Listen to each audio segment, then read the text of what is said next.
Bonjour à tous, aujourd'hui nous allons parler du dernier album de The Untold qui s'appelle Mount Ninji and the Nice Time Kid. The Untold est un groupe d'Afrique du Sud, ils viennent de la ville du Cap, si je ne me trompe pas.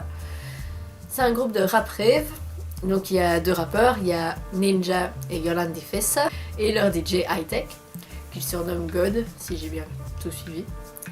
Et donc c'est leur cinquième et dernier album, parce que peut-être que vous en avez entendu parler, il y a eu toute une grande polémique en mode « Ah, ils vont se séparer, ah là là, mon dieu !» Alors qu'en fait non, c'est juste que quand ils ont commencé le groupe The Untold, ils se sont dit que ils feraient 5 albums et c'était tout. Mais qu'à côté ils vont quand même continuer, genre ils aimeraient bien refaire un film de ce que j'ai compris, parce qu'ils ont joué dans Chappie, pour ceux qui savent pas. Ils vont continuer à faire des nouveaux morceaux qui vont être sur internet ou quoi, ils vont faire des EP, mais ils vont plus faire d'albums. C'est vraiment le dernier album de The Untold. Après peut-être que s'ils feront des collabs, je sais pas. Enfin voilà, ils veulent continuer à faire plein de trucs, juste plus d'albums. Donc voilà, c'est le dernier. Et pour donner un avis général, je l'ai bien aimé, franchement. Il y a certains morceaux que j'écoute beaucoup moins que d'autres, il y en a même que j'ai pas téléchargé du tout. Donc voilà. Mais sinon dans l'ensemble je trouve qu'il est assez équilibré. Parce qu'ils ont quand même changé pas mal de choses, je veux dire, genre leur dernier album, le quatrième, Dunker Mag si je me souviens bien.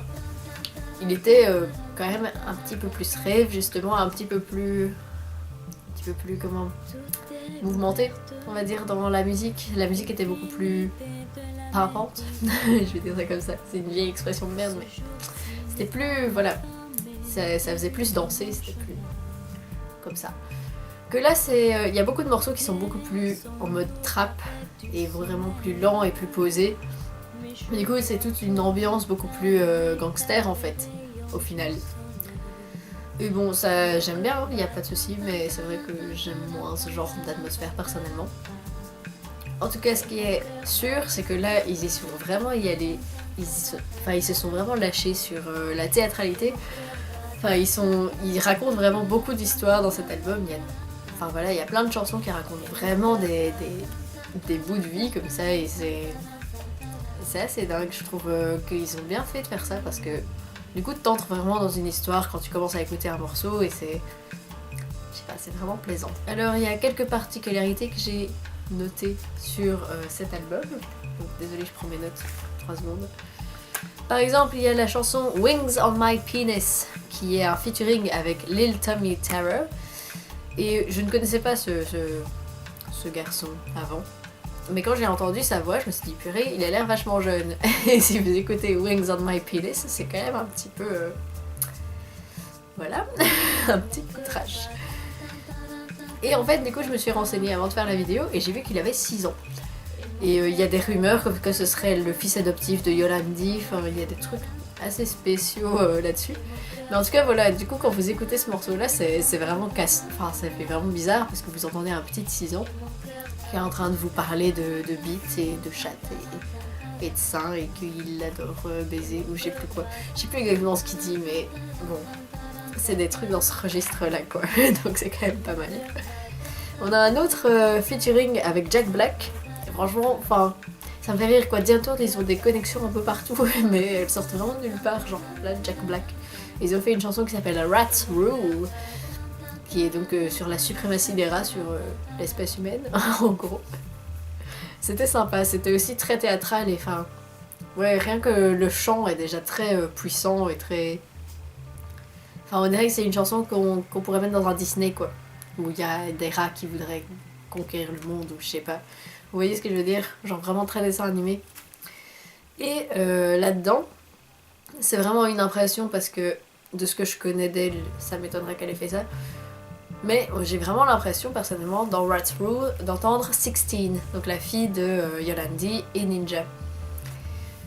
Mais après, je sais bien que genre elle ne jure jamais, elle dit jamais d'insultes ou quoi que ce soit, elle dit jamais de gros mots. Puis enfin, je sais pas, elle est quand même un peu plus... Enfin là, quand j'entends cette voix-là, j'ai l'impression que c'est une fille de 5-6 ans justement qui parle, alors que quand même 16 est un peu plus âgée maintenant, je pense qu'elle a un peu plus de 10 ans.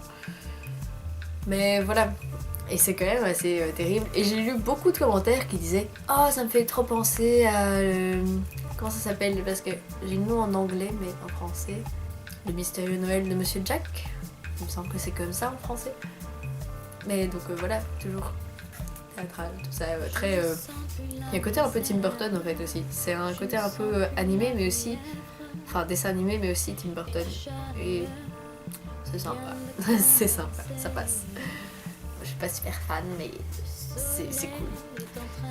Et sinon, du coup, pour revenir sur le côté plus trap, le côté plus posé, plus lent, tout ça, il y a 2 morceaux en fait qui m'ont vraiment fait me dire ça, et c'est Stupid Rich et Street Light.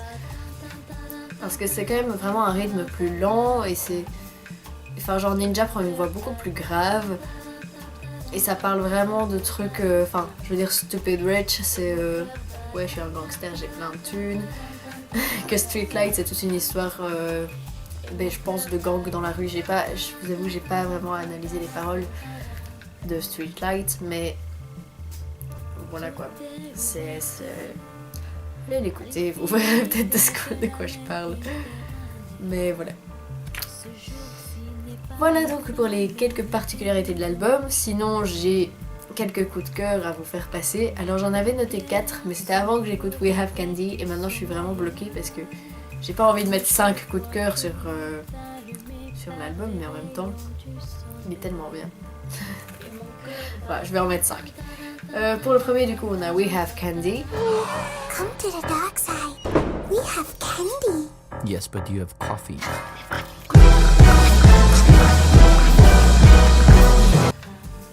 We Have Candy, elle est vraiment très spéciale. Genre, au début, c'est comme un sketch. So, how do you feel now that you have your new dark powers? I feel pretty good. I'm not scared at all. I just feel kind of invincible. Puis il y a des voix de... Enfin, il y a un grand chœur très comment... Enfin voilà, il y a un chœur de chorale quoi, genre qu'on pourrait entendre à l'église, sauf qu'elles disent des conneries, genre il aime le café.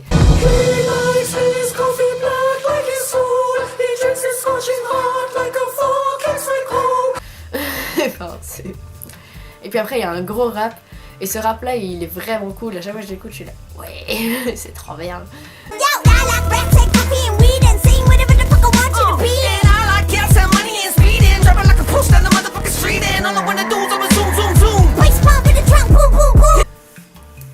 Et puis ça revient à la scène, au sketch, puis il y a de nouveau les voix, puis du rap, et puis il y a une blague d'humour noir vraiment nulle en vrai. Enfin il y a un petit jeu de mots, voilà. Et ouais non, c'est vraiment bizarre comme morceau, mais c'est vraiment cool. Je l'aime vraiment bien. Voilà. Mon deuxième coup de cœur c'est Daddy. Daddy, please buy me a sweet, I know you got money. I want a big chocolate bunny and mama to fucking tummy. Come on, daddy, buy me that chocolate bunny. You got money. I want it, you give it to me. Parce que, bon, déjà rien que les paroles de la chanson, ça me fait vraiment penser à la fille dans Charlie et la chocolaterie. Si vous voyez, hein, la petite qui réclame tout le temps des trucs à son père. Donc voilà, ça me fait vraiment penser à elle et ça me fait assez rire. Parce que c'est le genre de personne dont j'aime bien... Enfin, je sais pas, c'est une personnalité tellement bizarre. C'est tellement bizarre les gens qui réclament toujours tout le temps. Que voilà, ça me fait rire. Puis je sais pas, le flow est vraiment agréable. Enfin, je sais pas, c'est... Genre ça se répond bien et tout. Et c'est vraiment un morceau que je trouve qui a bien été construit. Et qui donne vraiment envie de... Genre vraiment de bouger et tout. Comme du coup... tous les morceaux que j'aime de Diane Tourte, c'est surtout des morceaux qui donnent envie de bouger. Et donc celui-là rejoint vraiment parfaitement la liste. Donc je suis très contente. Donc voilà. Et ensuite, les 3 suivants, c'est plus par rapport aux paroles en fait. Et c'est plus des trucs plus tristes et dans l'introversion. Et voilà. Mais je vais vous expliquer tout de suite. D'abord, on a Alien.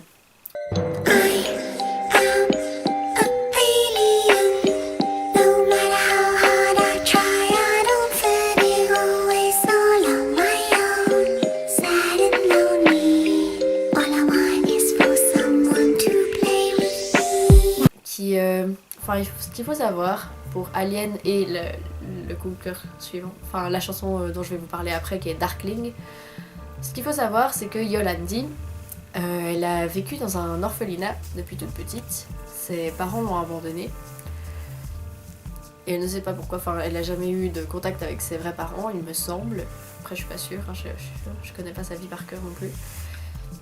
Mais voilà, et elle s'est toujours un petit peu ressentie, pas à la masse, mais vous voyez, un peu comme si elle n'avait pas sa place là où elle était, genre à l'école ou quoi, elle avait pas beaucoup de potes et tout, enfin, ce qu'elle dit après, je sais pas. Mais ouais, donc elle était pas vraiment dans le truc, et elle s'est toujours décrite en tant... Enfin, elle a toujours décrit sa période d'adolescence comme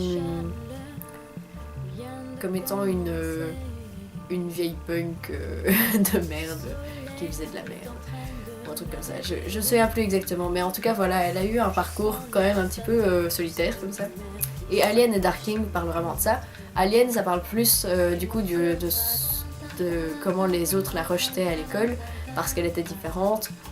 Et comment elle s'est construit un peu une armure autour de ça. Genre, à un moment, elle dit que les gens se moquent d'elle et elle sait pas comment répondre. Alors au final, elle leur dit juste allez vous faire enculer et crever dans un caniveau.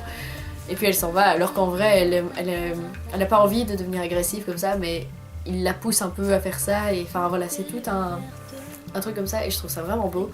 Surtout que sa voix est vraiment toute aiguë, mais beaucoup plus douce qu'avant, je trouve. Après, c'est assez subjectif forcément, mais voilà. Mais c'est beaucoup plus... C'est un ton encore plus haut qu'avant, j'ai l'impression.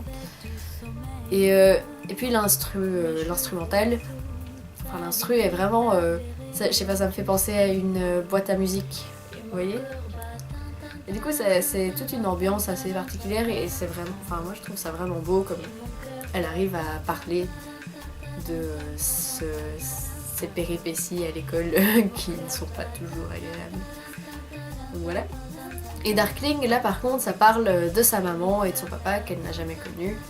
Then my mommy cried and my mommy said goodbye. She brought me into this life, but I don't know why. Mommy didn't want me. Et c'est vraiment une chanson qui rend très triste et genre elle parle... Enfin, il y a un moment où elle dit que peut-être qu'elle avait un problème, enfin peut-être qu'elle a un problème en fait, c'est même ça qu'elle dit. Peut-être qu'elle a un problème, peut-être qu'elle n'est pas née correctement, et peut-être qu'elle a besoin d'aide parce qu'elle a envie de se tuer, parce qu'elle ne comprend pas pourquoi sa maman est partie, elle comprend pas pourquoi sa maman est partie. Et enfin, j'ai pas perso, la première fois que j'étais en train d'écouter la musique, tranquille, et genre tout le début de la chanson, je me disais ah ouais, c'est sur son abandon, l'orphelinat, blablabla. Mais quand elle a dit vraiment ce truc-là, et je veux mourir parce que je comprends pas pourquoi ma mère m'a abandonnée, ça m'a trop fait vraiment un électrochoc.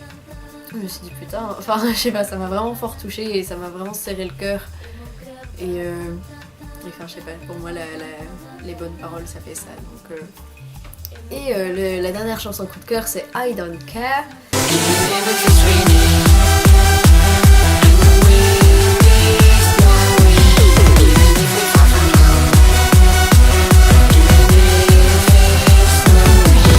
Qui est beaucoup plus dans la rêve. Et en même temps, c'est vraiment des paroles très amoureuses. Parce que, enfin voilà, pour moi, c'est vraiment ce que deux amoureux transis pourraient se dire. En mode, oui, je m'en fous de tout ce qui se passe tant que je suis avec toi.